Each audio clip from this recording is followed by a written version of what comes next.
Good morning, everyone. Welcome to Morning Minutes. This episode is going to be the history of where we started. Stay tuned. We'll be starting in a second.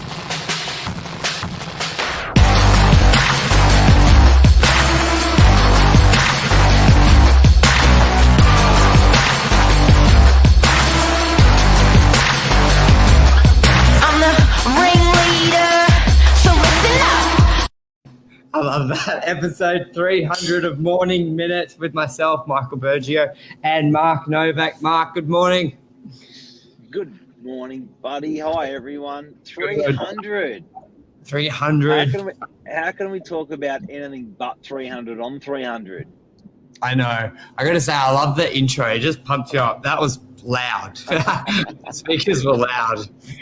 So this morning we thought we will share how we came to be, we could say, the number one real estate podcast. I don't think anyone else does it yet to this extent or level. So we wanted to sort of share the journey, of how we got started, where did it morph out of, and then maybe how people could do it themselves or think of what they do daily. Because it's been a journey, 300, it's over a year now, Mark. I guess you could say it's 300 hours divided by 40 hours in a conventional week. And then you're looking at what's that? That's 8 weeks of labor that go into this show. Yeah. 8 weeks of labor go into this show, have gone into this show. And why are we doing it? You know what? The guys, the big thing that it's done is we've tried to basically, isn't it, Michael? The thing that we tried to do was amplify, thanks Russell, was amplify the conversations that we have in the office. As an office, we've got 40, 50 strong staff. We're having these conversations every day with customers. Yep. And we thought, how good would it be to put that IP, to put that information online and available for people to consume? And now we're at 300 episodes. It's nuts. It's insane. If we thought it would get to this, especially with this, I'm just sharing to a couple groups, which is one part of the success with the show, is when we started, if we thought it would be 300 episodes, we've had episodes hit 20, 40, 50, 60,000 views, which it's just unheard of. We're probably averaging a couple thousand views. There's so many benefits to it, from knowledge, from getting your face out there, from educating people, because it's not a typical. It's given us clarity every time you and I sort of toss it around. It gives you more clarity on your core business by doing it. Hey, Michael, do you reckon? And I know with today's episode, we're talking about we've got to 300 episodes today. Do you reckon spending that 8 weeks of labor, spending those 300 hours, because effectively it takes up about an hour by the time we prep and rip it up and cut it up and put it out to IGTV and put it out to LinkedIn and put it out to YouTube. Do you reckon it's been good for you? I definitely yes, and there's a couple ways, but it's I sort of look at it that it's sort of like doing a letterbox drop or putting a building up of marketing. Depending which way you look at it, from the enjoyment level, love it. From talking through points and discussing and feedback from people, love it. The getting up the extra bit, don't really mind. I was already sort of up early. But then I know a lot of people are going to jump straight away to, does it make you money? That's where you have all those boxes. But I think in anything, if you enjoy it, you like it, it's eventually going to it doesn't matter if you make money or it will make you money. It's not one of those things that you can do an episode and be like, made $5 from that or made a sale from that. It's not one of those things. So you've got to sort of get that out of your head, I think, initially. Well, it's adding value. And you know what I think is interesting? Exactly. Yeah. Exactly. And I think it's interesting that there's been a lot of incredible companies built off the back of adding value, and people have turned around and said, I still don't get it. I actually still don't get it. I don't get Uber, the makeup of that company. I don't get Google. I sort of don't get when you start to introduce most of these companies, and I'm not suggesting where but I'm just looking at it on a large scale. But most of these great concepts that we've seen have been really hard to harness Mm. in the inception. So for me, it's been a really hard thing to harness, but I always felt like I was adding value to people because, the experience that we have by working with people 12 hours a day, customers, and then sharing that experience with viewers.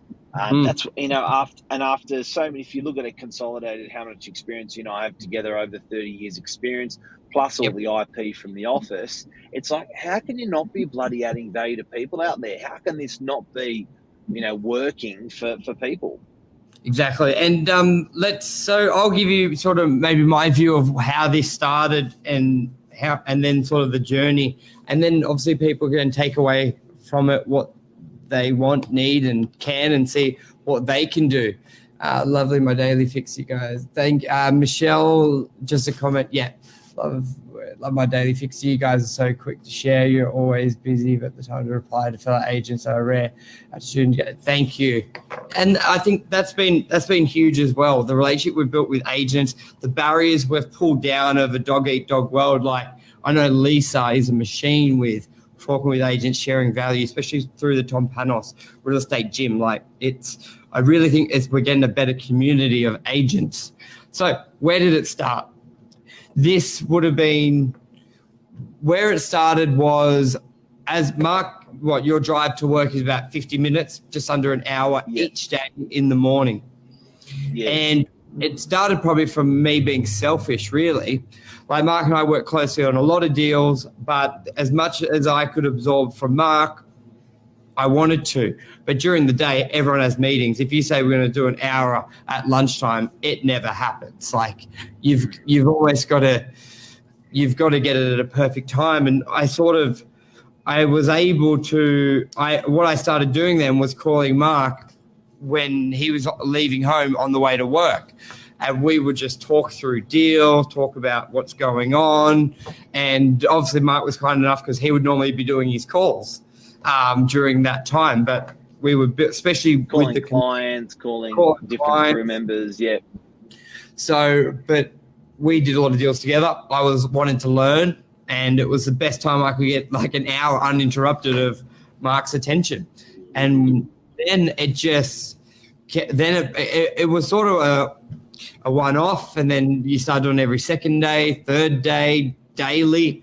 And then we were doing it probably a month or two daily, just talking. Sometimes it's about shit, what we did on the weekend with a little bit of work. And sometimes it was technical stuff of deals, new marketing stuff we're going to implement. But because most of the time I was learning, so we're talking about general things a client would have asked me, going, what's this? And then I'll go to Mark, what's this? And then this was really in that era where we're like, we've got to do stuff on social media, put properties more on social media. But I always had a passion of not just marketing sold successes or just listed, not that typical sales sort of wank, you could say. And I loved watching educational stuff on YouTube and stuff like that. So I was like, if we could do that, that would be great. And Mark was like, well, let's go live. And I was so reluctant. I hated live. I didn't really like doing lives, and I pushed against it hard. I was like, and then Mark would, at the time it was through Facebook. Well, do you want to go through that story? That's sort of my view. You go take it from here, otherwise I'll talk the whole time. Oh, what do you mean? Like the technical side of what we're using? Well, even that period of it. Everything. Oh, okay. I'll take from that point. I'll take this chapter. So then it was like, yeah. So then it was like, and I think also, Michael, to be honest, and probably you won't like me saying this, but I think there was it was a time in your life where you needed, it wasn't just professional development. I think you just, that you were going through your spinal stuff, pain, and obviously medicated pain relief and stuff like that. So to be honest, I was probably a bit worried about you as well. As an employer and as a friend and a young bloke. So it was like, you know what, let's stick close. And then when we developed the show and we went live, it was like, okay, well, this is sort of just an extension of what we talk about in the morning on a professional level anyway, and a bit of mucking around, and let's see how it goes. And it just, I guess it just, I think we started pushing ourselves. We built the studio downstairs on the back of it, and we started pushing the professionalism of it, and the where we distributed to. So the show started getting cut up, and put onto IGTV, and put onto YouTube, and put onto all the other channels, aside from Facebook. And then we started. Then we like naughty school kids suddenly go at university. We started starting to really try to get the content, better for people. But that's where it came from. Hey, that's where this show came from. And it was supposed to be 5 minutes. So at first with Facebook, like, let's just do a quick 5-minute one. I think I was out to 20 to 30 minutes, and they were like, "Nah, we've got to stick to 15." Yeah, and even at first we started like we're both in the car, and then obviously some people like you're both driving, and we're like, yeah, true. And then I get in earlier. Yes. Then we got like monster camera and lights and a green screen. And then Facebook shut it down, the concept. Facebook stopped us. There's always a stuff up, guys. If you haven't, I don't know if you guys haven't noticed if we covered it up well or not, I don't know. But generally every day we stuff something up. It's a bit like flying a bloody, I'm sure, like flying an airplane in a cockpit, having all these different things. If you saw the setup that Michael had to do for this in the morning, and the procedures, and even what I'm doing, it's military. And we've had a few friends on the show, and they love to have a talk pre-show. And for that 15 minutes, you've got to be on point, because if you miss a trigger, you can miss something critical out for the show. But what a ride! And thank you, everyone. And thank you, everyone. Morning, Admiral. Do you remember how many times it used to drop out during Facebook, the quality, and we had rated 4 attempts with access? Like, it's been a phenomenal journey. And what about, do you reckon, like, I must admit, and I'm saying this to encourage people out there, if they're ever considering doing something like that, the amount of value that I've had mirrored to me from customers, friends, or family, the amount of value and feedback that we get, it has just been really, really outstanding. Because I think if a lot of people have got that property in them, that property person in them, but they sort of don't know where to get the information. And Michael, where the hell would you have got this information ever? Like, you can't get it out of a TAFE textbook. You can't get opposite a real estate agent this much. Where the hell would you have got this information? Yeah, exactly. And we're not saying we're always right or wrong and our way is the right way, but we're sharing one aspect, and we're sharing our views. And we've definitely got enough runs on the board individually to have, like, it's not like someone being a life coach and their life's shit, or a financial planner who's trying to tell you how to run money. Like, I've had a lot of family upset that we share so much.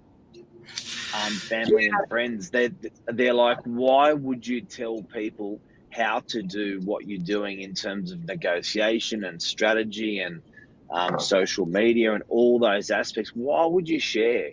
Like, it's weird that most people out there wig out saying, nah, you don't share that shit, dude. You keep it to yourself. If it's working, don't share the secret herbs and spices. I think you just always keep moving forward, but if you're educating the client, educating the people, I just don't see a problem with it. And you be transparent. Like, I look at it like Tom Panis would always be like, you've got to be that not influencer, that main point. Like, you've got to be the person in your suburb. Everyone needs to know that you know your shit, you do the deals. Like, you've got to be that lead guy. And this is a great way for us as agents to just be like, Northern Beaches, we know our shit, because a potential client can really do their due diligence on us. Like, if I'm looking to pick an agent to sell something, and they're all the same, they've all got great testimonials online, because who puts a bad one up? Seriously, they've all got sold properties. They've all used, like, it's all just the same. So, but then you look on their personal page to see what they're really like, or you meet them face to face. Like, I just feel like when I get called into an appraisal or a meeting, they know a lot about us, and it really just fast tracks everything. They know we're educated in what we believe and transparent, and people like it. You were limited to a website before, and it said, Michael has had 8 years experience and has been a lovely young, bright man in the eye. Like, you go, no, that's all you know about the agent before you get him in. Now, Amal, before we time out, I think Amal's trying to tell us to get off. Yeah. Before we go, we did make that. We got up to 40 minutes sometimes, and we were like, maybe it's a bit long. We did. This is the 15th segment. Amal's dropping kids off to school. She watches herself, and the kids listen to their music, and the kids are a lot smarter listening to us guys. Thank you so much. Amal's been a massive supporter. Luke Marie's been a massive supporter. And the community, our real estate and local community have been massive supporters. Thank you so much, everyone. There's our 15 minutes done. There's 300 series done. Yes. And are we going to run out of stuff to talk about? Never. Oh, that's our biggest one. People always go, how do you find it? Well, maybe we'll keep that a secret, because we still don't know.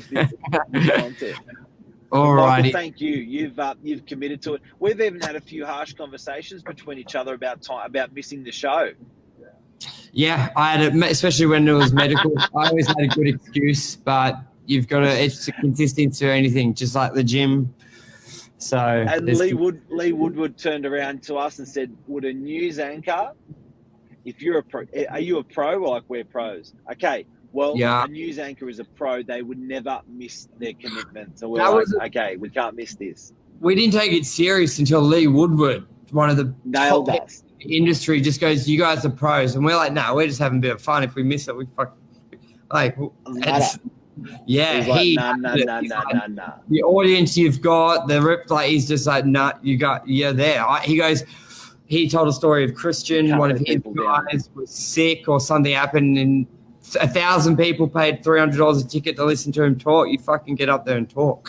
So if you don't treat it serious, your viewers won't treat it serious, and they won't treat you. So I think that was a wake-up call we only had 3 months ago, to be honest. Massive, we were like, we got 1,000 views, 5,000. So it's been great. All righty. We'll be back Monday. Thank you, buddy. Thank you, everyone. Love ya. Cheers. Bye. Yeah, buddy. Bye.